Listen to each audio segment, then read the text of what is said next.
Ooh, this brings me back. About a year ago, I was a few dates in with a girl, and all signs were pointing to yes. Then she mentioned she still lives with her ex and how she likes that my place was fairly close. Hoo boo, I am not about to be the rebound apartment. It's not fair to my roommates. It's not fair to me. Besides, if she actually wanted to be away from her ex, there are easier and better ways than moving in with another guy. What do you think of this story? Let me know in the comments.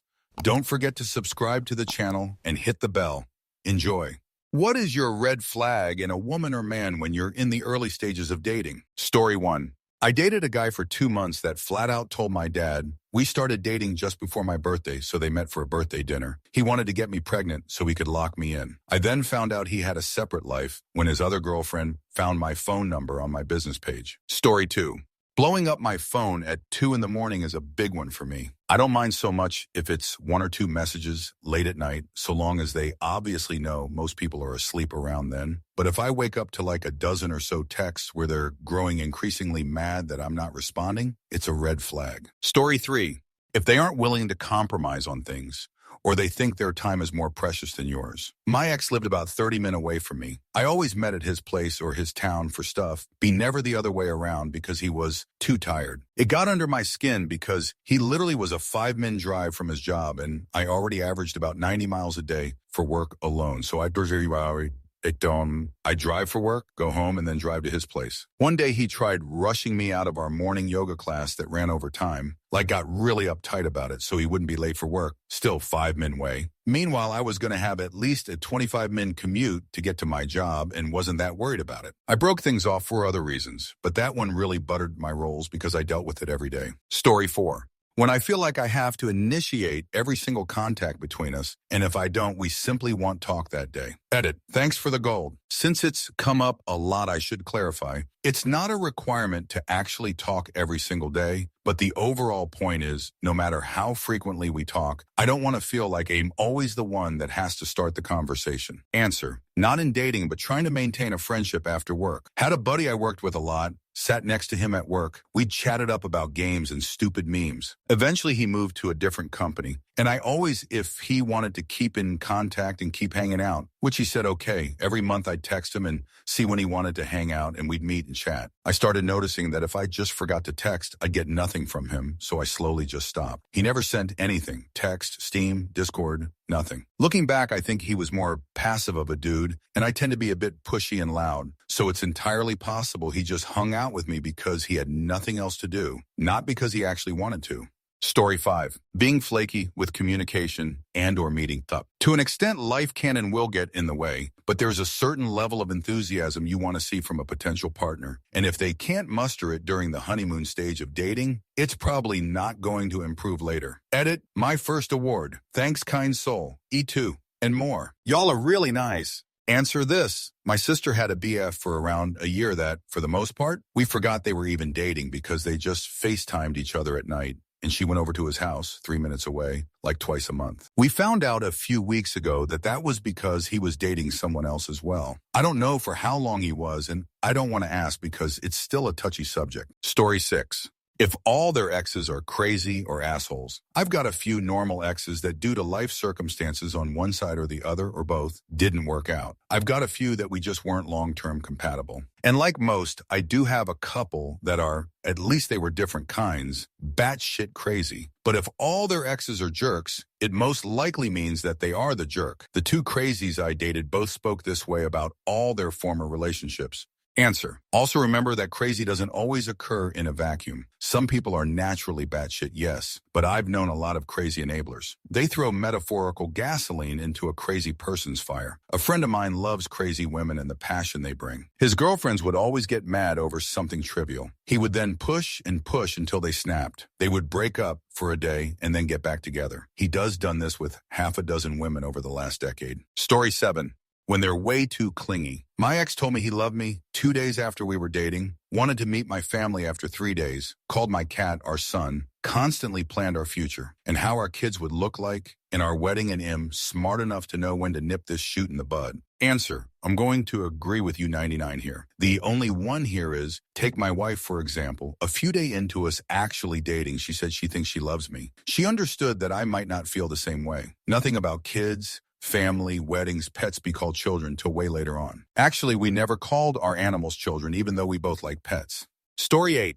Speaking from my experience from my one relationship I've had so far that was abusive, distrust. If the person is suspicious, you are a cheater on no basis other than their own insecurity. Run an OMG run, please. Save yourself the heartache and degradation. Answer. So true. Dated a person who had cheated on their ex for 3 of the 10 years of the relationship. We agreed on exclusivity early on and I stuck with it. He was completely paranoid and constantly accused me of looking at other men when I wasn't. Tacky. Who looks when with their SO? Which wasn't the main deal breaker, but all in all, I felt like he deserved his paranoia. Karma's a meanie. Story 9. A lack of self-awareness. I once dated a guy who told 2 anecdotes of funny clusterfuck situations. Both featured clear moments where the fault was his lack of research, his failure to follow through. But both stories were told like everyone else caused the issues. Like where you'd expect, haha, so yeah, I should have done X. He would just say, so Milo was an idiot and jumped. A week later and then it was clear. He didn't see he was the common denominator in his issues. He was quick to blame others. Any suggestion of self-improvement was met by a blank stare. A touch of humility and a lot of self-awareness is so necessary. Answer. I went on a date with a guy, and for context here, we're both in our 40s, and he told me what I assume was his best, most hilarious story from his college years, where he and his buddies were hazing frat pledges and scared some kids so bad he shoot his pants, and then they abandoned him in the woods like 10 miles from campus and let him make his own way home. Zero self-awareness that I was horrified, not amused, even after I told him that was outright abuse and not at all funny, that this was the highlight of this guy's life that he's still telling it as a great story 25 years later. Thanks, but I'll pass. Story 10. A few weeks into dating, my ex started telling his daughter to call me mommy. Her mother was very much in her life as they shared joint custody of the child. He wanted me to replace his ex entirely. It was the most hellish relationship I have had, and that was the starting point of it all. Story 11. When they start complaining about other people in your life and trying to get you to see how bad these people are for you, etc., when they aren't doing any messed up to you to begin with. This is not about truly abusive people who are hurting you and a loved one wants you to leave them. Witness my abusive ex who started in the second week of dating telling me how much my parents didn't love me or trust me for having a curfew and insist I study on school nights instead of be out with him all night. I was 17 and still in high school. Soon enough, that extended to how my best friend was kind of dismissive of me. He pounced on every little disagreement I had to blow it up times 10. Man, if it was someone else in my life, he was in there trying to drive that wedge and make me see how all those other people really didn't have my best interests at heart. He is where I learned all about a little something called projection. Story 12. I went on a date earlier this weekend, and it ended up being not so grand. Here's a quick list of things that made me go, hey. Walked straight past bouncer at the bar asking for ID. Straight up ignored him. Had to be pulled back outside to be carded. Ordered most expensive item on the menu without reading what it was. Ended up not liking it and passing it off to me. Then took my meal without asking. I paid for the meal. This is cool, I don't mind, but I do like to have at least a conversation about it first. She excused herself when the bill came. Went to an arcade after the bar. I got a bunch of quarters, as one does, and she holds her hand out silently while she stands next to one of those vending machines that serves stickers and fortunes and whatnot. I think fine, it's cool, give her like $1. She does it 5 times, then ends up giving me 1 quarter left and saying, you can get that one, pointing to a joke once. Like, okay, thanks. Got a beer for myself and asked her if she wanted a drink. She ordered an AMF, like 3 times the price of a normal cocktail. Then she didn't even drink most of it. She handed it off to someone when we left not long after because she wanted to go dancing. I'm driving to the area where the club's at, and she's giving me shoot for following traffic rules and whatnot. I ignore it. I begin needing to take a leak really bad, and I am having an impossible time finding parking. So I say I'm going to find a restaurant or something to use the restroom. I stop by an IHOP and they turn me away as it's for customers only and it's like 1 a.m. Fine, fair enough. Then she lays into me about how I should have said I would order after and dip out. I'm like, that's really rude. Definitely not doing that sort of thing. Then she just goes, whatever, find a bush or something. I skipped that suggestion and found a cool convenience store with a nice cashier. It's approaching 2 a.m. The club is going to close, and she is still saying we need to get into the club. I haven't found anywhere to safely put my car. I'm not walking half a mile to dance for 10 minutes, so I say I'm sorry, but I think I would rather just hang out somewhere quiet. She sulks and says fine, whatever. End up listening to her talk about anime for like half an hour before taking her home. 200B. She wasn't a great person either. She's a Twitch streamer, and apparently she's known in a Discord she uses as the villain,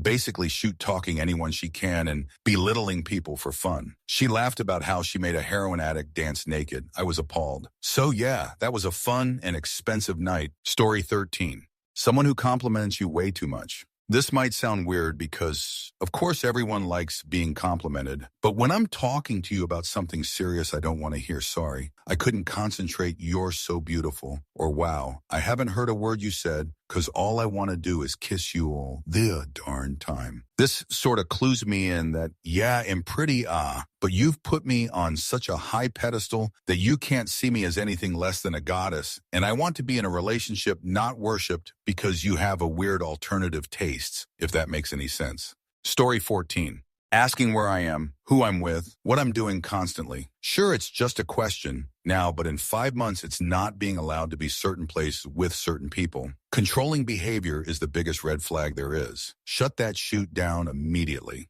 Answer, I am pretty uncontrolling as spouses go. However, I totally am guilty of these questions, especially in the beginning of a relationship, including platonic ones. I'm just super curious and like hearing about someone's life. Maybe because I write as a hobby and like knowing the inner workings. After a decade together and longer as friends, I don't ask my husband those because I pretty much know because I know him. But new people in my life, I'm all up in that business and know back in the day, as a potential romantic partner, I was just as bad. Just throwing that out there that it might not necessarily always mean controlling. Story 15. I knew this one girl who, on our first and only date, just would not shut up about how heartbroken she was that David Bowie had died 2 days ago. Every time I would try to steer the conversation elsewhere, she would say, oh yeah, that reminds me of the time David did XYZ. At first it was endearing, but it got annoying really quickly, and that was the end of that. I still sometimes wonder if I had caught her at a different time, if things would have gone differently. Story 16. My ex once got jealous of a cat. I got a little kitten while we were dating, and he was over at my place 2 days after getting the kitten. I was pretty excited to have a kitty, and if you've ever had a small cat, they demand a lot of attention. So obviously, I played with the kitten while he was over, and he got jealous of a freaking cat. Thanks God we're through, and my cat is still by my side. Story 17. When they put you on a pedestal from the beginning, you're so much cooler, skinnier, prettier, calm, etc. Than my ex. Constantly comparing you favorably to an ex because if they meanie and say nasty shit about their exes, chances are they meanie and complain about you eventually. I ignored these flags in a couple relationships and neither ended well. Story 18. In retrospect, attraction to an archetype of a person. In my case, I came to realize that he liked every woman with a similar color of skin. By the end, I wonder if he actually thought I was beautiful, or if he just fetishized all black women, accusing me of cheating, despite me never cheating, with no indications that I had or would ever do such a thing, repeating the same stories over and over. He ruminated on ways the world had wronged him, or situations where he saw himself as a hero, forgetting important details. My birthday, our wedding anniversary, put-downs, making blanket statements that holidays were stupid, thus negating my love of any holiday and implying that I was stupid for enjoying them. Same with music and movies, viewing himself as a martyr in almost every situation. Fixation on topics that I found disturbing, inability to compromise. He wanted what he wanted when he wanted it. Otherwise, he would refuse to participate or engage. Story 19. Hey, it's been a while. Are you busy? No reply. Hey, just checking if you're all right. If you need any help, let me know, okay? No reply. 5 days later. I can't believe how insensitive you are. I was mad at you and you didn't even have the decency to ask me what's wrong. Is that why you were ghosting me? Why didn't you say it directly? How was I supposed to know you were mad? Anyway, why were you mad? Oh my God, you don't even know why I am mad. I'm not spelling it out. If you cared enough, you would have known. Yup, that's the last conversation I had with her. Fudge that passive-aggressive bullshit. Story 20. Guys saying they love you or want to marry you or calling you wifey like in the first month of seeing each other. Not even having the exclusive talk, but they are talking about how they want to get married. X200B. Chances are there are 3 other girls he is going to be calling wifey as well. Story 21. Agreeing with everything you say. I once dated a guy who anything I said I liked, he also liked. He agreed with all my opinions. And if I showed him anything like a TV show, music, film, he wouldn't say a bad word against it. The first few times I met I just thought, wow, we have so much in common. Then I realized it was literally everything I said, and it became clear it was all very superficial and weird. Story 22. Being rude to service workers, making a fuss about payment. On a first date, I prefer to pay for myself. I'm just more comfortable with that. If my date gets angry, offended about that, it's a good indication that we won't be compatible. Constantly complaining about exes the other gender. Such a turnoff. Answer, I always offer and expect to pay the first date. I'm traditional in that sense. But if a date insisted on paying for her half, I would be respectful of that. My personal experiences is that if she insists on paying, it's because she's already decided against a second date, and she may have possibly gone out with guys who thought they were owed something because they paid the first time, or they didn't want the guy to feel like he got used for a free dinner. But regardless of her reasoning, I'd always be respectful of it, and it'd be an enormous red flag to freak out over something like that. Story 23. It sounds kind of weird, but I didn't like it when the pet names would start early. Like, I wasn't even dating this guy, just talking, and he was already calling me sweetheart and honey. There were other reasons we didn't talk for much longer after that, but it was the initial red flag. Answer, my current BF started calling me babe really early into us talking. Normally I wouldn't have liked that, but I liked him, and that made me like it. It was definitely unexpected and maybe a little weird, but not enough for me to say anything. I think the bigger red flag for me would be if I had say, hey, please don't call me that this early, and he got pissed, didn't follow my request. Story 24. I have no filter, so don't get all butthurt if I say something you don't like. No, I'm going to steer clear because you not caring about saying something harsh for no reason other than to be a jerk really speaks a lot about your personality. Unprompted douchebaggery cuts any emotional attraction. Unfortunately, my little boogie partner decides more in that realm. Story 25. If they are really reluctant to meet your family and close friends, that's usually a good indicator that they don't have good intentions with you. I understand if it is really early in dating, but if you have been dating for months and have declared you want to be serious exclusive, that person should be all about wanting to show people you are close to that they really care about you. They should want to get to know all of the people who are important in your life. Story 26.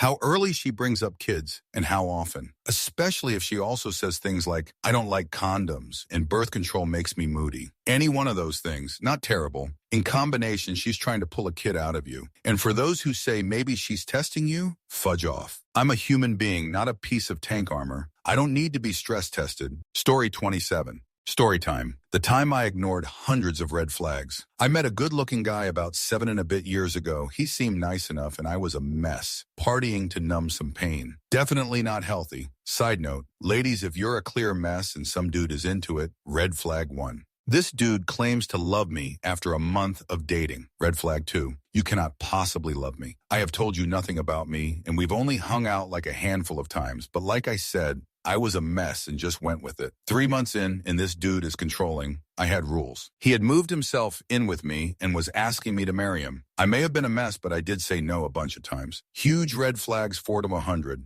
I started getting really sick. It was affecting my job, and so I decided to go to the doctor, who then informs me that my wisdom teeth were the cause. Cool, I can treat that. Yes, I was that young. Fast forward about a month. Treatment is not working. Wisdoms are not the cause. Turns out I was pregnant. Luckily enough, it was during the busiest time of year in my industry, so I had no time to party and drink. I'm confused because I was on the pill and we use condoms, so I go home and I'm scared and I tell him because he has a right to know I'm only 20 years old at this stage. And he smiles, colossal fucking red flag, says, well, now you have to marry me. Anyone else seeing red flags everywhere here? So I tell him no, and that's when the beating starts. Red, I eventually click that I don't actually deserve this and get away. It took me a full year and a restraining order to be rid of him. But then I discover all those exes he was meanie about when we first got together, he called them psycho and all sorts and really put on the hurt puppy act, all had restraining orders against him. I found this out because when I went to get mine, the judge asked him another one, and I was granted my restraining order fairly quickly. The judge then advised me, very much off the record, to run very far away, as he had a habit of not respecting the orders, and our police force is rather pathetic. She told me not to even ask him for maintenance, child support, just run. And I did. Wouldn't change a thing, though, because I have a beautiful daughter who is kind and clever and worth every struggle I've ever faced. Moral of the story, pay very fucking close attention to those red flags. This could have gone badly for me. Story 28, not making time to see each other. Last year, before meeting my current SO, I was doing the whole dating thing and met a couple of girls who were nice, attractive, and funny, but who were just so difficult to spend any time with. One would always blame work. The other would always say it was something to do with her kid. Now, I get that life has a way of getting in the way with these things. Really, I do. And I'm more than happy to cut some slack and work around your other priority so we can spend time together. But it reaches a point where if you're clearly bottom of a person's list, you need to stop putting them at the top of yours. My current SO has a kid, she has a job, she has a disabled father who she helps to look after, she has a mother who she sees at least 2 or 3 times a week, yet she still finds time to hang out, even if it's just a movie, and she very rarely flakes out on things. If she says she'll do something, she does her utmost to make sure it happens. Story 29. Dated someone who would not stop talking. A quick hello on the phone turned into an hour-long convo about her day. And what made it worse was she would also tell me stuff she already told me earlier in the day or the previous night. Eliminate me now. Story 30. Random, uncalled for emotional outbursts, barring extreme circumstances. Every single time they ended up unstable and abusive. Getting highly offended over something small. Having a crying fit in front of you. Getting angry over something like a scheduling change and claiming it is justified. And coming back after ghosting, storming out. My family wasn't so great, so I come off as an easy mark for abusers. If you see these things happen in the first few weeks and something major, like a passing in the family, hasn't occurred, get the heck out of Dodge. Story 31. When they argue about their problems that are actually caused by themselves. For example, I met a young woman on a bus. She drives to an advanced school every morning with the same bus that I used to get to work. One day she slipped me a note with her number and a scented kiss. First thing I wrote her was asking about how long she's playing the guitar. She was carrying an acoustic guitar every now and then when I drove home after work, because I too started playing just last year. At some point I told her that I was riddling about asking her out, but me being a lot older than her kept me from doing so. She said she's 20 and neglecting my minimum age for dating, 24. I kept the conversation going. Fast forward to about 4 weeks later, we were occasionally talking in the bus every morning, but then she suddenly started arguing about her school and that her teacher is a meanie, so I asked her why. And she told me that she may have failed a test and is going to get kicked out of the school. But she didn't argue about herself being unprepared for the test. She rather blamed the school. This is something I couldn't cope with, so I completely cut the contact between us. I really dislike it when people complain about others for their own mistakes. It's okay to make mistakes, but you have to admit that it's your mistake and not just blame someone else for your own incompetence. Story 32. Hot and cold. When someone is super loving and warm one day and one thing triggers them, or sometimes nothing at all outside of their own head, and they are like an ice wall that going to the next. Sign of an abusive person. Had to learn it once, but left the moment I realized what he was. Answer C. I'm this way, but I'm not abusive in the slightest. When something really bothers me, I've learned to deal with it on my own. And I will always tell someone this so they know I'm not ignoring them for no reason. I'll just say, I'm not in the mood to talk today. I'll be okay tomorrow. In the past, when I've told people what's wrong, they'll either tell other people or use it as ammunition in an argument. Story 33. If they're super passive, the yes men who will just agree to anything you say without adding much to it or talking about what they want. We should see a movie. Okay, what movie do you want to see? They'll watch anything you want to watch. How about that Sonic movie? Yeah, the redesign is out. Okay, I don't know. It just ticks me off that they're going to be like this about important stuff too, or that they're going to silently let you do whatever you want until they explode because they've never been able to do anything you want. Story 34. Not sure if women still do this, as I haven't dated for years now, married, but that grubby thing that a lot of women do where they'll immediately ask a whole slew of explicit and intrusive questions about your financial status, material possessions, educational, professional attainment on a first date. It's beyond tacky, and it always left me feeling like I was trapped in a 2-hour interaction with a parasite scrounging for resources. It's not as if these questions came about organically over the course of conversation. Rather, they were abrupt and totally out of context interrogations about one's status. It's the first 15 minutes of knowing each other, and she's already designing a marriage. Who the fudge wants that urgency on a first date? Dating in NYC can be an absolute shit show. Answer: believe or not, some women give this dating advice under the guise of do not date potential. Yeah, it's creepy. And I understand if you are looking for someone with a 9-to-5 job and avoiding dating someone who is an underwater basket weaver, but that doesn't mean you can ask for a FICO credit score on the first date. Interestingly enough, women who always advise this don't really offer much in a relationship. Story 35. Trying to convince you to become part of her religion. I was attracted to an apostolic woman last year, and she always tried to convince me, I'm a non-denominational Christian, to follow the ways of her religion. I now realize that I should have never been attracted to her. Story 36. Lack of straightforward communication. Catching the person in small lies right off the bat is as bad as catching in later phases of a relationship. When the person wants unprotected intimacy really early in the relationship, either they don't care about their reproductive health, are too trusting of at that time strangers, or want a baby. Big red flag for me. Can be overlooked though, especially if you knew the person ages before the relationship, allowing trust to be established. Lack of respect for your efforts. One ex who can't cook was at my place and I made lovely bolognese spaghetti per her request. She said it tasted like crap, so she was asked to leave. My mom came afterwards and said they were fine. Mothers don't lie. Lack of respect for your time. Once a girl I was dating invited herself over to my place, so I was like, okay. Broke my back tidying, only to have her call me 15 minutes after the appointed time to tell me she got a nasty migraine and that she won't be going anywhere for the weekend. Then I saw Insta stories of her on a party, all 3 nights of the weekend. Wasn't heartbroken or anything, just felt at ease, knowing it was bullshit. Story 37. When they are overly aggressive with things that don't involve you at all. I had an emotionally abusive ex, and he had some of the worst road rage I had ever seen in my life. He would get violently angry at stuff that was so remedial. That same rage was later turned to me further down the relationship. He would get angry at the stupidest things. If I didn't kiss him, right. If I walked away to use the restroom and didn't tell him, as petty as it gets. Should have seen the red flag when he was taking it out on the grandma in the car next to us. Story 38. If you're using a dating site, when they ask you what your last name is really early and you don't want to give out your info to strangers, then they get upset and go on about trust. I've had this happen multiple times, and every single time the person turned out to be a terrible, awful person. Story 39.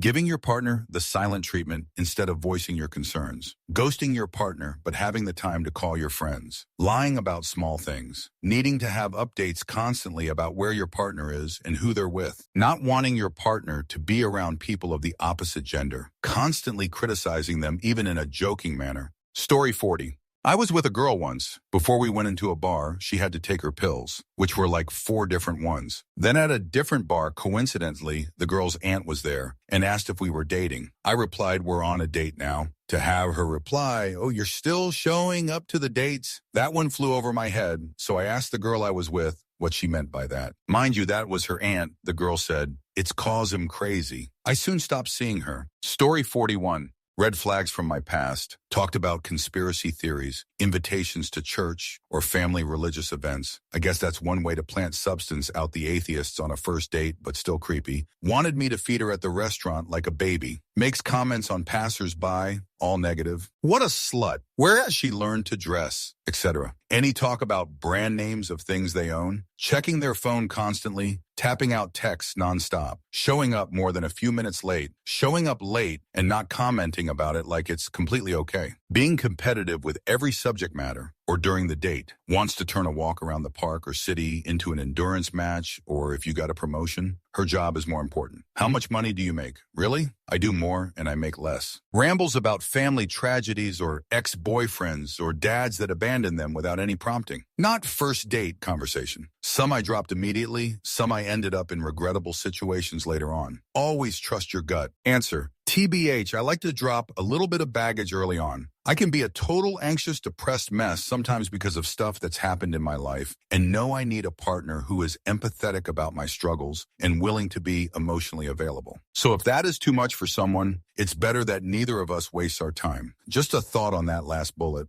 Story 42.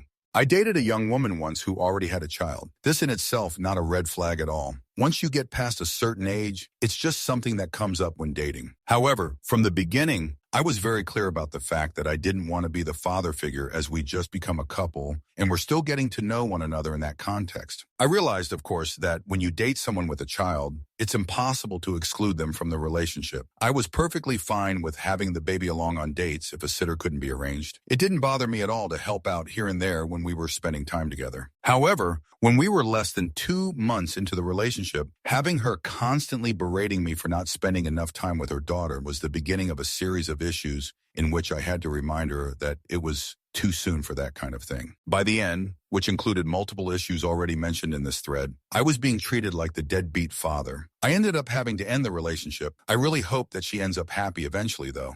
Story 43.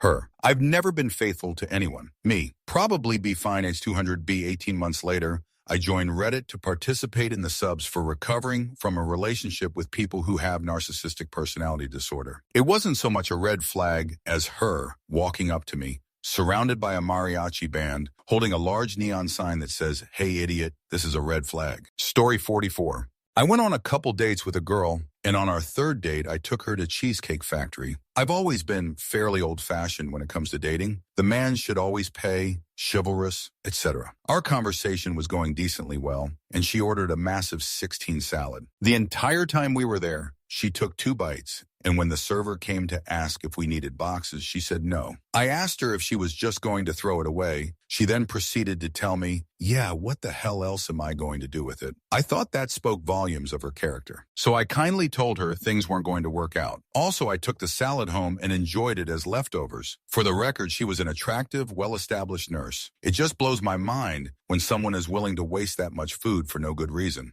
Story 45. Ooh, this brings me back. About a year ago, I was a few dates in with a girl, and all signs were pointing to yes. Then she mentioned she still lives with her ex and how she likes that my place was fairly close. Hoo boo, I am not about to be the rebound apartment. It's not fair to my roommates. It's not fair to me. Besides, if she actually wanted to be away from her ex, there are easier and better ways than moving in with another guy. Story 46. This is a personal problem that I recognize restricts what type of people I can have a happy relationship with. Mine is realizing that a person struggles with depression. I'm not talking about depression that is caused by normal life experiences. I mean the type of depression people have throughout their life that isn't really caused by specific things and needs to be managed. The shoot truth is that because I have such severe anxiety, I just can't be with someone who may need me when I'm doing everything I can to keep myself together. It ends up tearing our lives apart in pretty epic emotional breakdowns. Story 47. The woman I recently broke it off with called all of her past partners pussies. I took notice, and the second she tried to play head games with me, I ceased all contact with her. Getting burned in past has helped me to create healthy boundaries and value myself more as a person. Story 48. I had a guy off OkCupid ask if he could call me on the phone before our planned date. I thought that was a bit weird, but agreed. He then proceeded to ask me a bunch of invasive questions about things I'd done in the past intimacy. I'm ashamed to say that I didn't shut him down and actually did answer his questions. I was young and my self-esteem was in the gutter. However, the more I thought about it afterwards, the more cross I got that a stranger was trying to assess my purity and was equating that with my worth to him as a potential partner. So the next morning, I wrote him a strongly worded message saying that I'd found his behavior to be inappropriate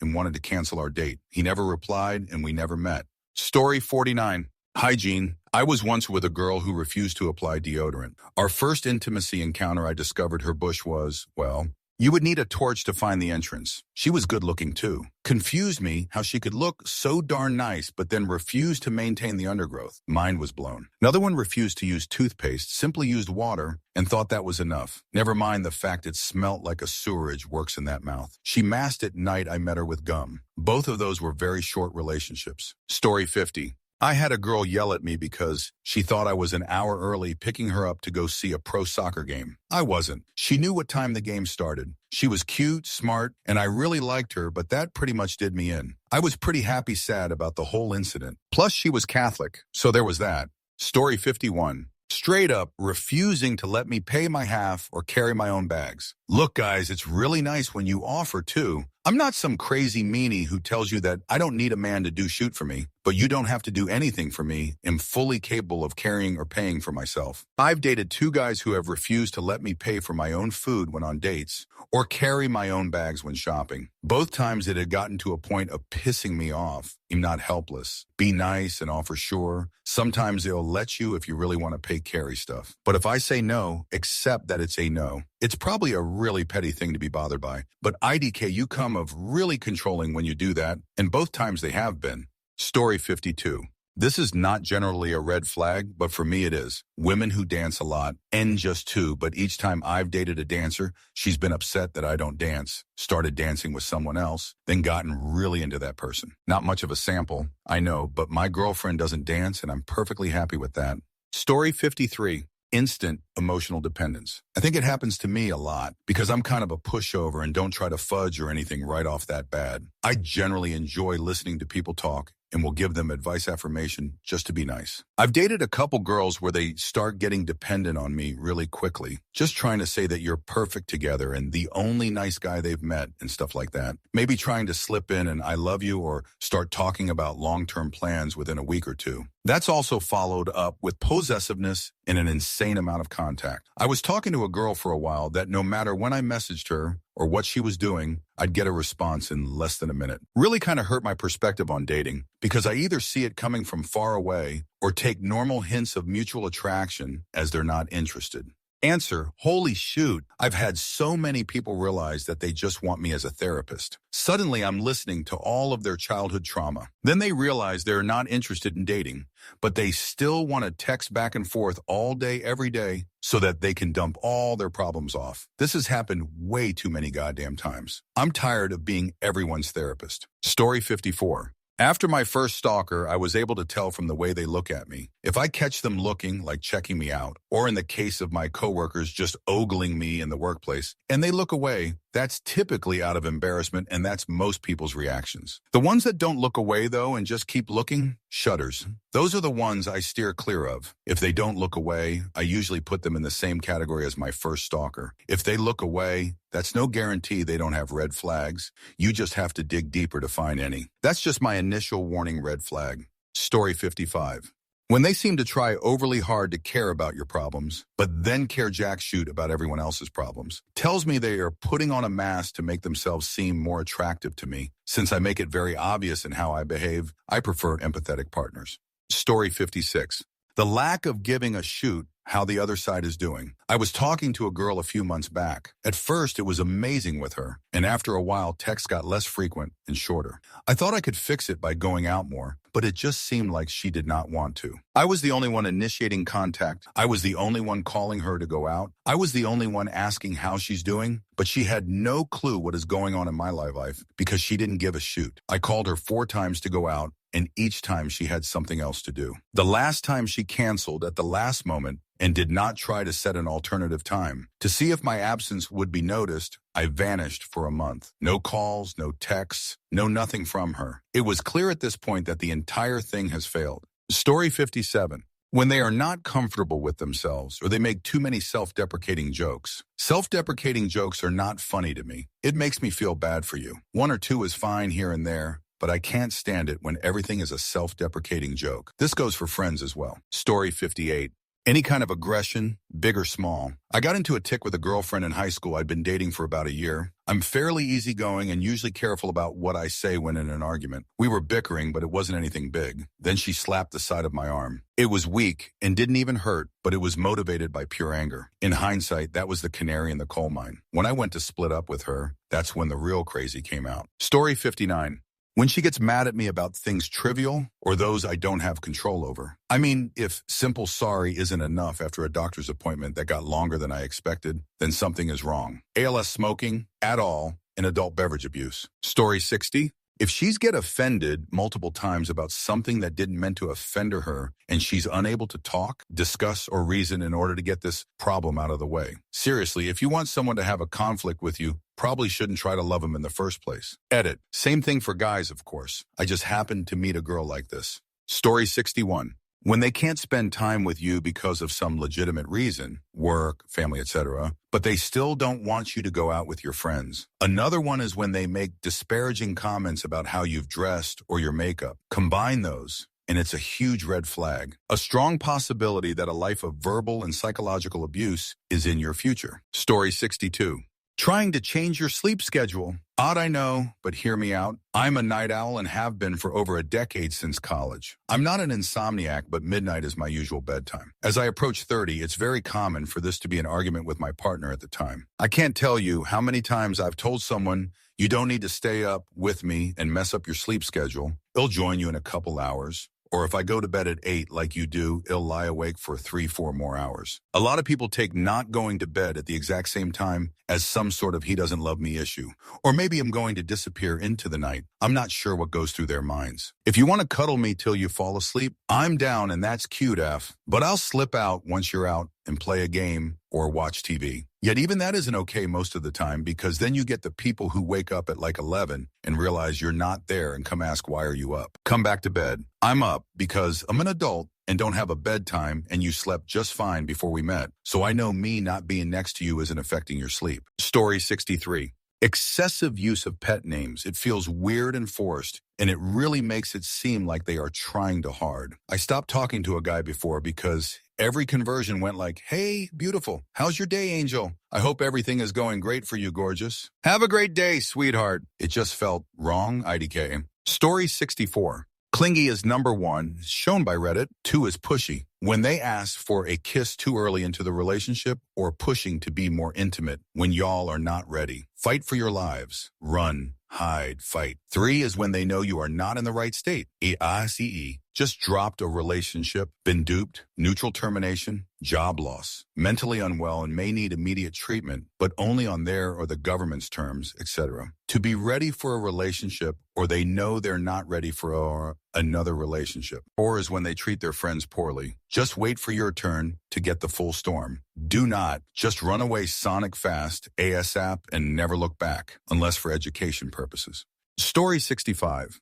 When they are carrying a Bible with them everywhere. Every time I started to date someone like that, they ended up trying to convert me or coerce me into attending church multiple times per week. I'm agnostic and I didn't even like going once per week. Story 66. Most of their conversations are about themselves. Take note of how many times they'll say or start a sentence with I'm a personally, etc. Maybe even constantly trying to one-up everyone. Oh, wow, you broke your leg skiing? Let me tell how bad my car accident was. Congratulations, you're dating a narcissist. The way they talk about and to other people should also give you an idea. Story 67. Empathy and lack of support. The reason why me and my most recent ex broke it off so early was because they text me the line, you realize if I wanted to hurt you, I could do it in so much more efficient ways? Red flag. I don't want you holding that thought over me. I don't want to think about what you could do to me. I don't want to be near that. Story 68. Mental illness, just mentally troubled. It's not an instant turnoff, but my last ex made me realize you should take those things seriously and think about if you can handle it for the rest of your relationship. You cannot be her savior, as you are not qualified to help her, and she might grow overly dependent on you. It is also likely you cannot handle her issues and she'll drag you down with her. So if you date someone with mental health issues, think really fudge hard about whether you can handle it or not. Story 69. Dropping the I love you bushing within the first month. It's happened around 4 or so times now. Always ended in disaster. And these are not particularly young individuals. These are people in their late 20s, early 30s. I'd expect that to happen when I was dating in my early 20s, but nope, starting to happen as I get older. Story 70. You're laying in bed, holding the woman, after the first time you fudge, and she looks at you with a bit crazy-looking smirk and says with complete honesty, I just want you to know that I am 100 diagnosed crazy, but I'm on meds, so no worries. Now let me suck that male we shall body part for round 2. Yeah, you think it's a joke at the time, not a joke? Haha. Story 71. A lot of these boil down to personal taste, and I'm probably too picky. However, here goes. Anyone who uses the term fur baby for their pets or similar. Anyone who jokes often about eating shoot food instead of exercising. I was going to go to the gym today, but then I ate 10 flats of peanut butter crunch instead. Rough. Insufferable. Cowardice. People who have no moral backbone or self-worth and let everyone walk all over them will let everyone walk all over you when things get tough. Story 72. Never date a man who speaks about his mother and grandmother a lot during a first date. One mention is fine, but several is a lovely scarlet flag.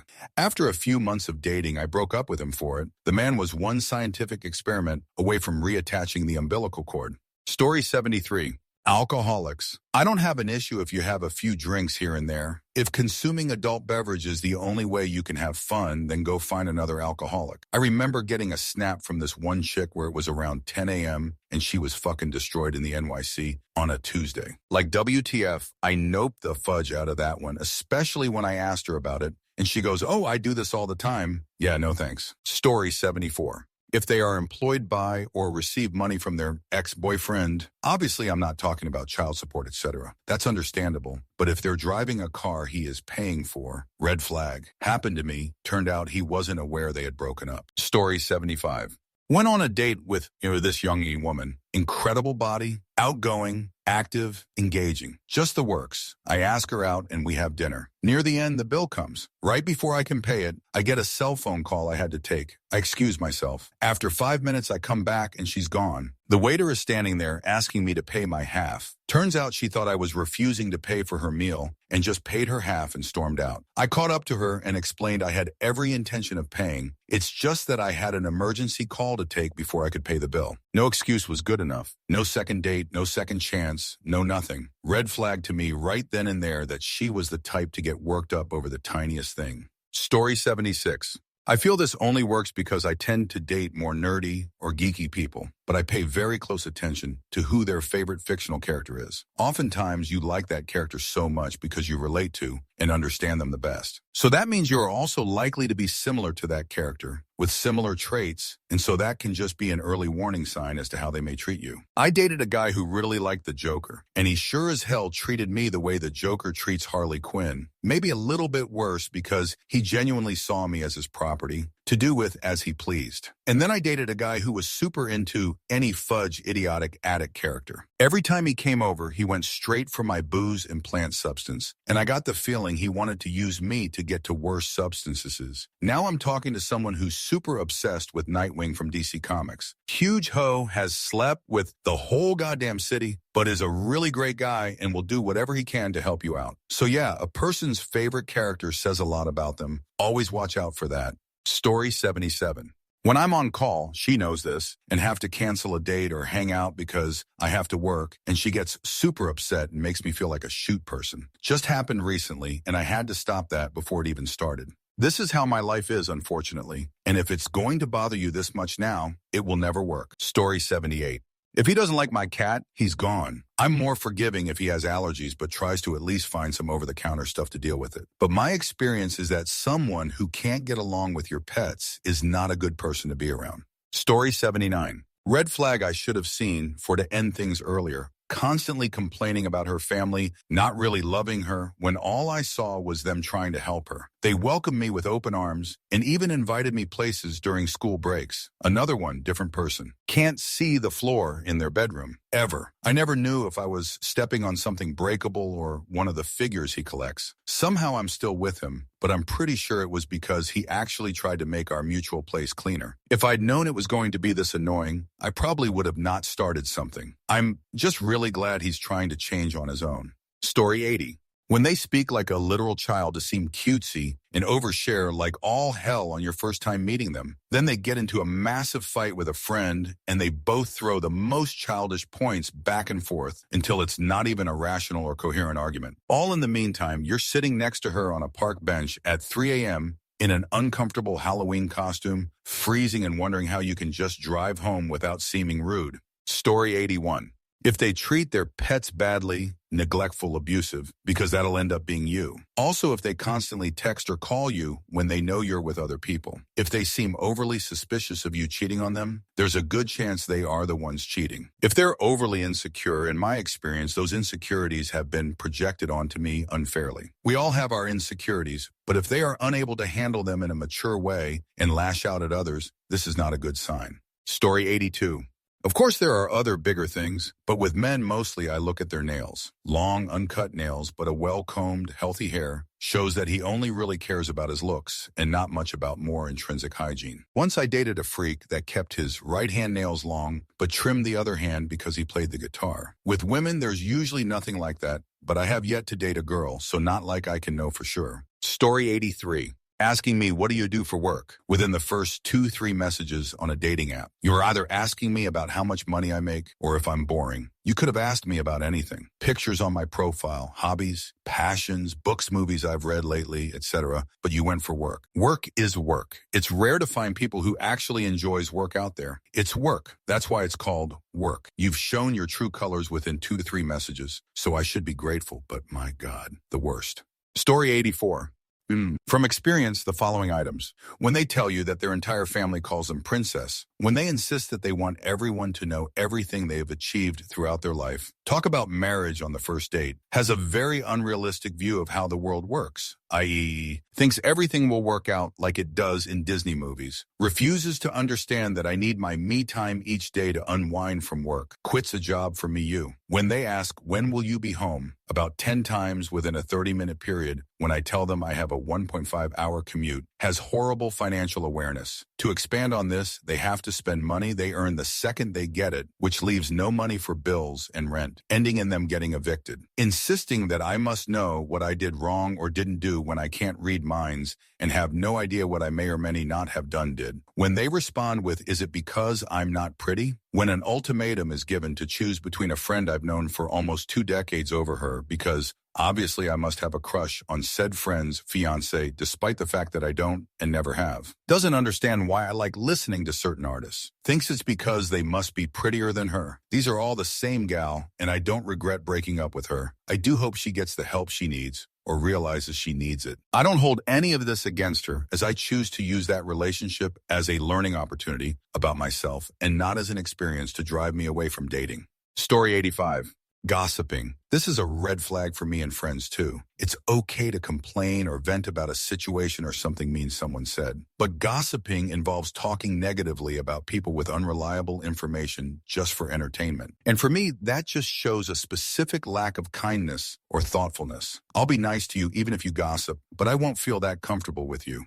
Story 86. Controlling behavior. I dated a guy who a few weeks in started to suggest protein bars instead of meals. I was 19 and fit, no need to lose or gain weight. One day when I was over, he wanted to show me how he wants his clothes folded, hinting that I should be doing it for him. I laughed, walked out, and never came back. Story 87. If they will do it with you, they will do it to you. If she is cheating on someone with you, you are next. Also, poor personal hygiene or messy house room. It isn't going to get better just because you are now with her. You better be ready to live with it. Story 88. When they say, I don't deserve you, that's a heaping pile of nope right there. Everyone I ever dated who said that to me ultimately proved that they did not, in fact, deserve me. Whatever they were doing to not deserve me was usually already going on when they said it, and it would have been best to drop them right then and spare myself finding out whatever they were up to. Also, if they're a male body part to waitstaff or have nothing nice to say about dogs. Story 89. I had mutual friends tell me he was no good for me, and not long after we started hanging out, I got an email from his super recent ex telling me all kinds of sordid details and what he was really like. Of course, I ignored everyone because, hey, this dude gives me attention. Everyone was right. He was a crazy POS, and I spent many years catering to him and letting him walk all over me and abuse me. But the intimacy was fudge awesome. When you have friends of the person telling you it's no bueno, listen. Story 90. I found the easiest one to miss is when they don't express any issue with your relationship. That is, nothing you do, wear, say, etc. bothers them at all, no matter how much you insist on them speaking their mind. It can be a sign of deep-rooted insecurities that make them terrified to tell the truth, which will in turn slowly grind down their mental health until they desperately want to watch leave. All without you even noticing it, because they keep insisting everything is great. Story 91. Others have mentioned jealousy and cannot be overstated. Any little hint of possessiveness or jealousy early on is a huge red flag. Even if it seems kind of cute at first through your rose-colored glasses, it always gets worse and never gets better. Save yourself a ton of partied too hard time and emotional frustration. Story 92. When she says, let's have intimacy, and you say yes, because why not? It's intimacy. I love intimacy. So she's sucking your male body part. And then she says these awful words. Now it's your turn. And she whips out her male body part that's bigger than yours. Story 93. 1. Rude about their exes, especially if all of their exes were bad. 2. Excessively talking about their exes. 3. Checking others out while on a date with you. 4. Too many phone calls from the opposite intimacy. I once went on a date with a girl. During the course of a 30-minute taxi ride, she received maybe a dozen calls on her mobile, almost all male, maybe 2 girls. By the time we got to the restaurant, I'd already decided there wasn't going to be a second date. 5. Being rude or nasty or abrupt to other people. This includes servers. 6. Not wanting to pay half ever. 7. They tell you they have a buff or worse, a husband wire. And yes, this happened to me while on a date with a woman in a restaurant, at which point I stared at her and asked why we were on a date in a private room that she paid for. Oh, because we're friends. 8. Bragging. Excessively talking about themselves, not really interested in hearing from you. They just want you to hear them. 10. Sneering or condescension or patronization of your ideas, comments. 11. Lack of personal life, not having any interests apart from celebrities, TV, films, etc. They're entirely focused outwards because there's nothing going on inside. 12. Lack of honesty, especially about themselves, but about anything really. Story 94. Disclosing trauma or baggage too soon. Still has contact with an ex. Bonus points if they meanie about said ex constantly. Says they miss high school. I'm not crazy about people who miss college either, but that's more neutral. Unironically identifies as a sad boy girl. Story 95.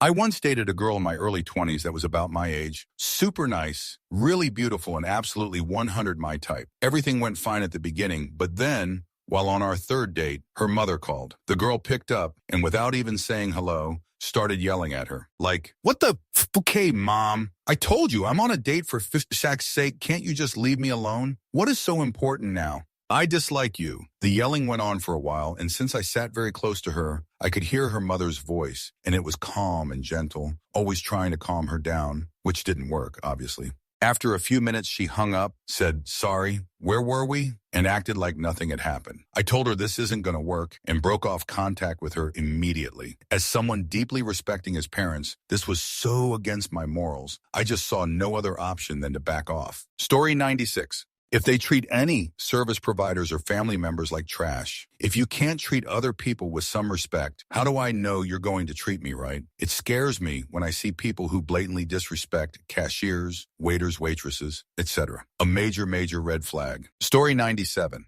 Constantly bringing up other dudes, especially to test your jealousy. I don't mind dudes being brought up in conversation, but when you start to mention having a previous not so long ago crush or a male coworker grabbing your hand at work and you blushed, it's strange. And obviously,